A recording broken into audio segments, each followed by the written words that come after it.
ओम नमो भगवते वासुदेवाय नमः। स्वागत है आप सभी का मेरे यूट्यूब चैनल पर। मैं हरिओम शर्मा मार्गशीर्ष मास के 15वें अध्याय की कथा सुना रहा हूँ। यह कथा बहुत ही प्रभावशाली है। इस कथा के सुनने से सभी मनोकामनाएं पूरी हो जाती हैं। ऋषिगण बोले कि हे माँ भाव, नर के मित्र नारायण नारद जी के प्रति जो शुभ वचन बोले वह आप विस्तार पूर्वक हमसे सुनाइए। श्री सूत जी बोले, हे दिव्य श्रेष्ठो, नारायण ने नारद के प्रति जो सुंदर वचन कहे वह जैसे मैंने सुने ही वैसे ही तुमसे कहता हूँ। नारायण बोले, हे नारद,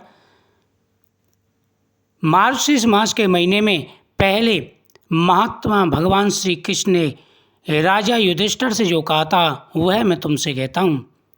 एक समय धार्मिक राजा अजातशत्रु युधिष्ठिर छल प्रिय धृतराष्ट्र के दुष्ट पुत्रों के द्वारा धूत कीड़ा में हार गए। सबके देखते देखते अग्नि से उत्पन्न हुई धर्मपरायण द्रौपदी के बालों को पकड़कर दुष्ट दुशासन ने खींचा और खींचने के बाद उसके वस्त्र उतारने लगा। तब भगवान श्री कृष्ण ने उसकी रक्षा की। पीछे पांडव राज्य को त्याग काम्यप वन को चले गए। वहाँ अत्यंत कलेश से युक्त वे वन के फलों को खाकर जीवन बिताने लगे। जैसे जंगली हाथियों के शरीर में बाल रहते हैं, इसी प्रकार पांडवों के शरीर में बाल हो गए। इस प्रकार दुखित पांडवों को देखने के लिए भगवान देवकी सुत मुनियों के साथ काम्यप वन में गए। उन भगवान को देखकर मृत शरीर में पुनः जैसे प्राण आ जाते हैं, उसी तरह युधिष्ठिर, भीमसेन, अर्जुन आदि प्रेम विगल होकर सहसा उठ खड़े हुए और प्रीति से श्री भगवान के गले मिले और भगवान कृष्ण के चरण कमलों में भक्ति से नमस्कार कर कहने लगे। द्रौपदी ने भी धीरे धीरे वहां आकर आलस्य रहित होकर भगवान को शीघ्र ही नमस्कार किया। उन दुखित पांडवों को मृग के चर्म के वस्त्रों को पहने देख और समस्त शरीर में धूल लगी हुई रूह का शरीर, चारों तरफ बाल बिखरे हुए द्रौपदी को भी उसी प्रकार दुर्बल शरीर वाली और दुखों से घिरी हुई देखा।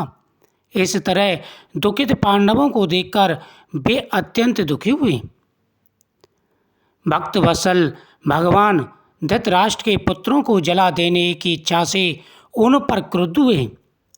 विश्व के आत्मा बाहु को चढ़ा गुरेर कर देखने व करोड़ों काल की कराल मुख की तरह मुख वाले धधकती हुई प्रलय की अग्नि के समान उठे हुए होठों को दांत के नीचे जोर से दबाकर तीनों लोगों को जला देने की तरह ऐसे उगद हुए जैसे ऋषि सीता जी के वियोग से संतप्त भगवान रामचंद्र को रावण पर क्रोध आया था। उसी प्रकार से क्रुद्ध भगवान को देख कांपते हुए अर्जुन भगवान कृष्ण को प्रसन्न करने के लिए द्रौपदी, धर्मराज तथा और लोगों से भी अनुमोदन होकर शीघ्र ही हाथ जोड़कर उनकी स्तुति करने लगे। जैसे ही देखा भगवान श्री कृष्ण को क्रोध आ रहा है, उनके क्रोध से तीनों लोग जलने लगे और ऐसा प्रतीत होता था कि क्षण भर में तीनों लोग जल करके भस्म हो जाएंगे, क्योंकि भगवान श्री कृष्ण को कभी क्रोध नहीं आया। भगवान को उस समय क्रोध आया जब पांडवों की दशा उन्होंने देखी, या एक बार क्रोध आया था जब वो भीष्म पितामह अपनी प्रतिज्ञा पर अड़ंग थे और पांडव सेना का नाश कर रहे थे। उस समय भगवान को क्रोध आया था। भगवान को सिर्फ 2 ही बार क्रोध आया था। इस प्रकार जब भगवान को ऐसे क्रोध में देखा तो अर्जुन भगवान कृष्ण के चरणों में गिर पड़े, हाथ जोड़ करके भगवान श्री कृष्ण से प्रार्थना करने लगे। अर्जुन बोले, हे भगवान, हे जगत के नाथ, हे नाथ, मैं जगत के बाहर नहीं हूँ, आप ही जगत की रक्षा करने वाले हैं। हे प्रभु, क्या मेरी आप रक्षा नहीं करोगे? जिनके नेत्र के देखने से ही ब्रह्मा का पतन हो जाता है, उनके क्रोध करने से क्या नहीं हो सकता, वह कौन जानता है क्या होगा। हे प्रभु, आप अपने क्रोध को त्यागिए, क्योंकि अगर आप क्रोध करेंगे तो यह संसार शीघ्र नष्ट हो जाएगा। और हे स्वामी, मैं भी इसी संसार के अंदर हूँ, कृपा करके आप अपने क्रोध को त्याग दें। हे संसार की रक्षा करने वाले, क्रोध का संहार कीजिए। हे तात, हे जगतपते, आप ऐसे महापुरुषों के क्रोध से संसार का प्रलय हो जाता है।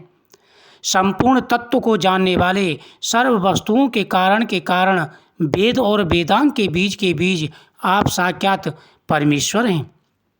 मैं आपकी वंदना करता हूँ। हे ईश्वर, इस चरात्मक संसार को आपने उत्पन्न किया है, सर्व मंगल के मांगल हैं और सनातन के बीज रूपे हैं। हे नारायण, इसलिए एक के अपराध से अपने बनाए समस्त विश्व का आप नाश कैसे कर सकते हैं? हे प्रभु, ये संसार आपका बनाया हुआ है। आप अगर जल्दी ही क्रोध नहीं त्यागेंगे, संसार नष्ट हो जाएगा। और एक के अपराध के लिए क्या आप पूरे संसार को नष्ट करना चाहते हैं? हे स्वामी, आप शीघ्र ही अपने क्रोध को शांत करें। आपके इशारे मात्र से ही देवता कार्य करते हैं, आपके इशारे मात्र से ही पूरी सृष्टि चलती है। हे नारायण, मैं आपकी शरण में हूँ। यदि आप अपने क्रोध को नहीं त्यागोगे तो संसार की रक्षा कौन करेगा? आप ही तो इसके पालनहार हैं। इसलिए एक के अपराध से बनाए समस्त विश्व का आप नाश कैसे करोगे? कौन भला ऐसा होगा जो मच्छरों को जलाने के लिए अपने घर को जला देगा? श्री नारायण बोले, दूसरों की वीरता को मर्दन करने वाले अर्जुन ने भगवान से इस प्रकार निवेदन कर प्रणाम किया। सूत जी बोले, श्री कृष्ण ने अपने क्रोध को शांत किया और स्वयं भी चंद्रमा की तरह शांत हो गए। वैसे तो पूर्ण कलावतारी भगवान श्री कृष्ण हमेशा शांति और मुस्कुराते रहते हैं। इस प्रकार भगवान को शांत देखकर पांडव स्वस्थ हुए। प्रेम से प्रसन्न मुख एवं प्रेम विगल हुए सब ने भगवान को प्रणाम किया और जंगली कंद मूल फल आदि ला करके उनकी पूजा की। तब नारायण बोले, तब शरण में जाने योग्य भक्तों के ऊपर कृपा करने वाले श्री कृष्ण को प्रसन्न जान विशेष प्रेम से भरे हुए नम्र अर्जुन ने बारंबार प्रणाम किया और जो प्रश्न आपने हमसे किया वही प्रश्न उन्होंने भगवान श्री कृष्ण से कहा। इसी प्रकार अर्जुन का प्रश्न सुनकर भगवान श्री कृष्ण क्षण मात्र मन में सोचकर अपने सुहृद पांडवों और व्रत को धारण की हुई द्रौपदी को आश्वासन देते हुए भक्ताओं में श्रेष्ठ श्री कृष्ण पांडवों से हितकर वचन बोले। भगवान श्री कृष्ण बोले, हे राजन, हे महाभाग, हे विवत्सो, अब मेरा वचन सुनो। आपने यह प्रश्न अपूर्व किया है, आपको उत्तर देने में मुझे उत्साह नहीं हो रहा। इस प्रश्न का उत्तर गुप्त से भी गुप्त है, ऋषियों को भी नहीं विदित। फिर भी अर्जुन, मित्र के नाते अथवा तुम हमारे भक्त हो, इस कारण हम बताते हैं। हे सुब्रत, वह जो उत्तर है वह अति उग्र है, अतः क्रम से सुनो। चैत्र आदि जो 12 मास 12 महीने होते हैं, निमेष महीनों के दोनों पक्ष घड़ियाँ, पहर, त्रिप्रहर, 6 ऋतुएँ, मुहूर्त, दक्षिणायन और उत्तरायण, वर्ष, चारों युग, इसी प्रकार प्रारार्थ तक जो काल है वह सब, और नदी, समुद्र, तालाब, कुएं, बावली, गड़ियाँ, सोते, लता, औषधियाँ, वृक्ष, बाँस आदि पेड़, वन की औषधियाँ, नगर, गांव, पर्वत, पुरियाँ, ये सब मूर्ति वाले हैं और अपने गुणों से पूजे जाते हैं। इसमें कोई अपूर्व व्यक्ति नहीं है जो अपने अधिदृष्ट देवता के बिना रहता हो। अपने अपने अधिकार में पूजे जाने वाले ये सभी फलों को देने वाले हैं। अपने अपने अधिदृष्ट देवता के योग्य के महत्व से ये सब सौभाग्यवान हैं।